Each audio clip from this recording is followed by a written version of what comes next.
네. 페이스북에서 못다한 이야기, 로 다시 돌아왔습니다. 이 페이스북에 올린 글은 3일 전에 제가 올렸던 건데, 보통 제 페이스북에 한 좋아요가 한 50개 정도 달리거든요. 근데 지금 103개가 좋아요 달렸네요. 근데 보통 이거 페이지나 이런 걸로 보면은 좋아요 수의 한 20배 정도 분들이 보시더라고요. 근데 이거는 꽤 많은 분들이 보신 거죠. 그리고 연락 잘 안 하시던 분들도 막 좋아요를 누르시고 그러셨는데, 사실 그럴지 몰랐어요. 전혀 그럴 줄 몰랐던 글인데, 이게 그렇게 사람들한테 공감을 많이 하셨나 봐요.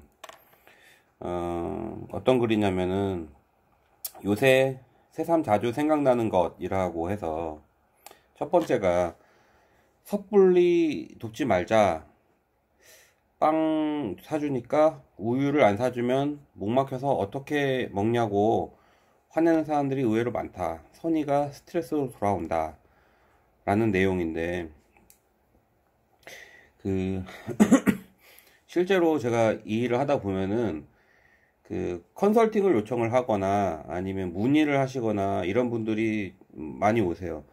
하루에 한두 개씩 올 때도 있고, 뭐 안 올 때도 있지만, 한두 개씩 올 때도 있고, 많을 때는 막, 5번, 6번도 막 문의도 와요. 그러니까, 업무 연구 상담 문의부터 시작해서, 뭐, 도와달라는 문의, 뭐, 돈 달라는 기자들도 되게 많았고, 요새 신문사들이 좀 어려운가 봐요. 그래서, 뭐, 어디 기부해야 된다고 돈 달라는 데도 되게 많고, 막 그런 전화를 많이 받는데, 제가 이제 문화유산 분야에 있어서, 활용이나 이런 거는 도와달라고 이렇게 연락을 주시면 이렇게 잘 제가 도움을 드립니다. 왜냐하면은 이런 거를 마땅히 이렇게 도움을 줄 만한 분도 별로 안 계시고, 아무래도 전문성이 있는 분야다 보니까 그런 거죠.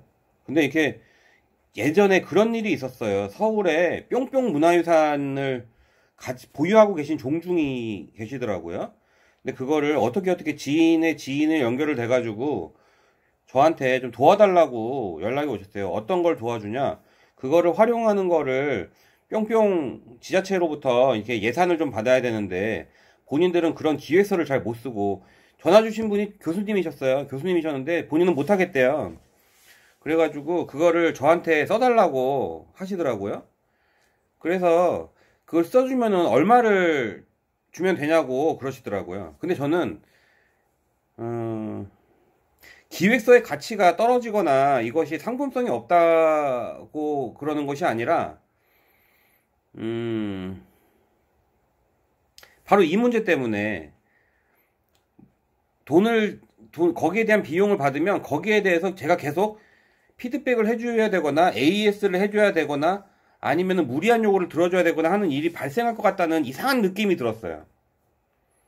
그래가지고 저는 그분들한테 비용을 안 받았습니다. 대신 지인한테 연락을 받았기 때문에 제가 비용을 받지 않고 신청서를 써가지고 그분들한테 드렸어요. 그분들이 할 수 있을 만한 업무, 그분들의 여건, 그 문화재의 상황들, 그런 것들을 분석을 해가지고 신청서를 써서 드렸어요. 예. 그랬더니 아니나 다를까 계속해서 추가 요구를 하시더라고요. 그래서 제가 어느 정도까지 한 다음에 제가 끊었죠. 더 이상은 도와드릴 수 없습니다. 스스로 알아서 하시고, 또 충분히 하실 수 있는 능력이 있는 분들인데 왜 자꾸 전화하셔서 그러시냐. 그런 생각이 들었고, 뭐 이렇게까지 얘기는 안 했지만 뭐 그런 생각이 들어가지고, 아니 학교 교수님들이 있는데 그것도 못해요?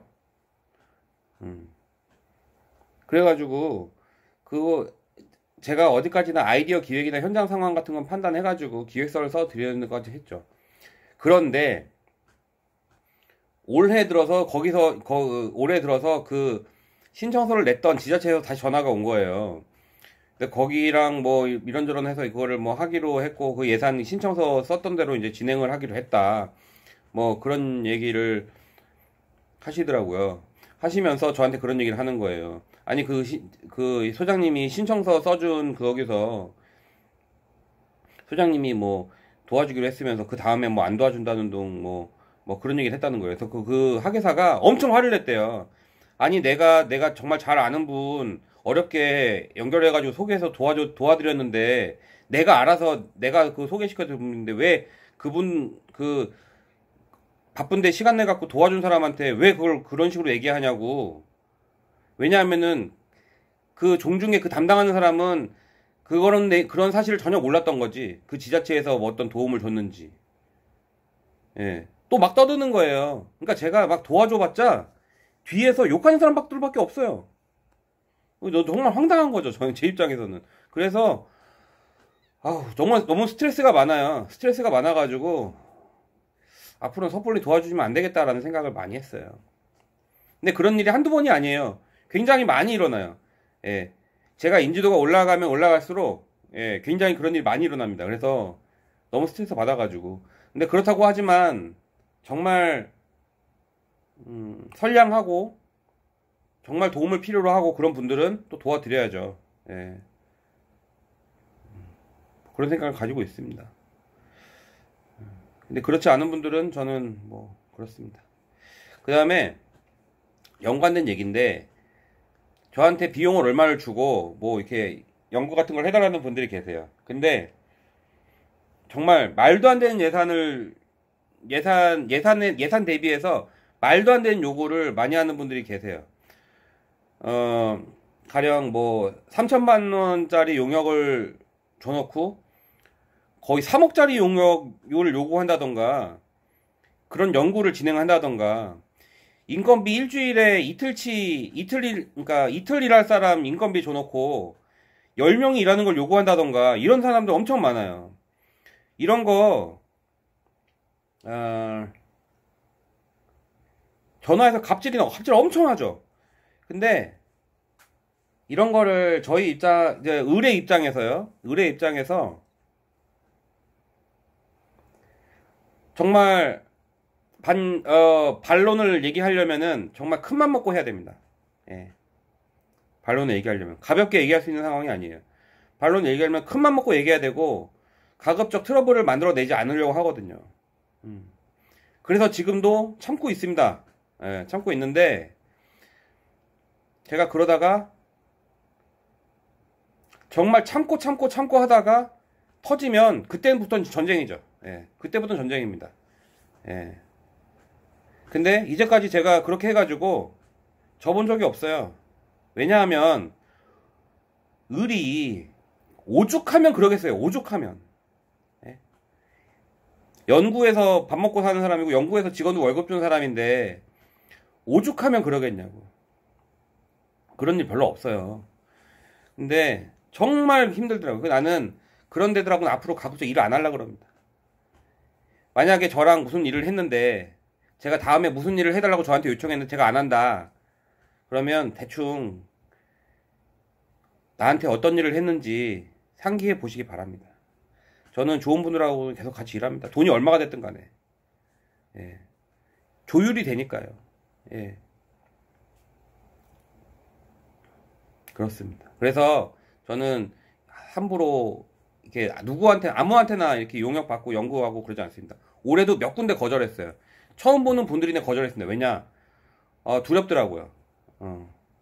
너무 이렇게 갑질하는 분들이 너무 많아가지고 두려워졌고 저는 그런 거에서 이렇게 스트레스 받으면서 일하고 싶은 생각이 전혀 없어요. 그래서 요즘에는 이제 연구도 최대한 줄이려고 하는데 이제 워낙 연구 기간이 오래되고 저희 같은 일을 하는 데가 많지 않다 보니까 예, 뭐 일은 계속해서 오더라고요.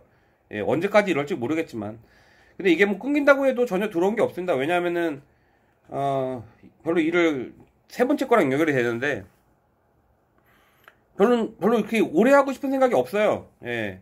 왜냐면은 이게 일하는 것 자체가 굉장히 스트레스가 많이 되고 제가 지금 40대 중반인데 은퇴가 너무 이르다고 얘기할 수도 있지만 저는 저희 사랑하는 아내와 저희 자식하고 행복하고 건강하게 오래 사는 게 목적이지 돈을 많이 버는 게 목적이거나 그런 게 아니에요. 그리고 제가 있는 분야에서 최선을 다해서 아, 정말 열심히 일했고, 좋은 성과 많이 남겼고, 사람들한테 긍정적인 역할을 많이 줬다라는 얘기를 듣고 싶은 것 뿐이지, 이 분야에 아무리 열심히 일해도 돈을 많이 벌 수 없는 환경이라는 거를 저는 누구보다 잘 알고 있습니다. 그렇기 때문에 문화재 분야의 문화유산 활용 분야나 컨텐츠 연구 분야나 세계유산 분야나 여기서 이제 뭐 큰 돈을 벌겠다는 욕심도 없고 국가나 지방자치단체 공공기관에서 주어지는 예산으로 일을 하는 건 정말 인건비만 딱 나오거든요. 그렇기 때문에 다 제가 일을 가져오면은 다 우리 직원들이 다 쓰는 겁니다. 제가 다 쓰는 게 아니라. 그렇기 때문에 착한 일 하는 거는 직원들 월급 주고 이런 거 하는 거는 여력이 될 때까지 할 생각이고, 그 다음에는 어디 조용한 시골 같은 데 가서 책을 쓰고 여행하고 그럴 생각입니다. 또 저희 와이프도 일이 있기 때문에 저희 와이프가 하는 일 돕고 그렇게 할 생각이고요. 그리고 지금 맡은 직책도 너무 많아요. 옛날부터 원래 직책이 많았지만 지금도 여기저기서 뭐 이런저런 직책이 너무 많은데, 물론 정말 명함이 수십 개 있는 분들도 계시다고 하지만 저는 그 정도는 아닌데, 이제 더 맡고 싶은 직책도 없고, 조금 더 일하다가 사람들이 저의 능력을 필요로 할 때까지, 제가 퇴물이 되지 않을 때까지 일하다가 한 발 물러서서 그 다음에는 정말 취미처럼, 지금도 약간 취미처럼 일을 하고 있지만 그때도 취미처럼 일을 할 그럴 생각입니다. 다만 제가 지금 일을 하면서 계속해서 이런 일을 해야 되겠다라는 생각을 하고 있는 건, 이 판에 있는 동안 해야 하는 말 하면서 또 주어진 연구 열심히 하고 또 현장을 계속해서 지속시켜서 현장에서 좀 적용이 가능한 논리들을 할 생각이에요. 내 주변에 비판하는 사람 엄청 많아요. 비판, 뭐, 여기는 이렇게 하는데 너무 못하더라. 여긴 이렇게 하니까 못한다. 여긴 이렇게 하니까 못한다. 저는 비판하는 건 누구나 할 수 있다고 생각해요. 비판은 누구나 할 수 있다. 그런데 중요한 건 비판이 중요한 게 아니라 대안을 마련해 주는 거잖아요. 그럼 대안을 얘기해보라고 하면 대안은 아무도 얘기를 안 해요. 다들 비판만 얘기하고 대안을 얘기를 안 합니다. 대안 없이 비판하려면 비판 안 해야 된다고 저는 생각해요. 왜 이렇게 남들만 까기만 하는 거예요? 거기에는 대안을 마련해야지. 대안을 마련하지 못한 사람은 저는 비판할 자격 없다고 생각합니다. 그래서 저는 꼭 대안을 마련하려고 생각을 많이 합니다.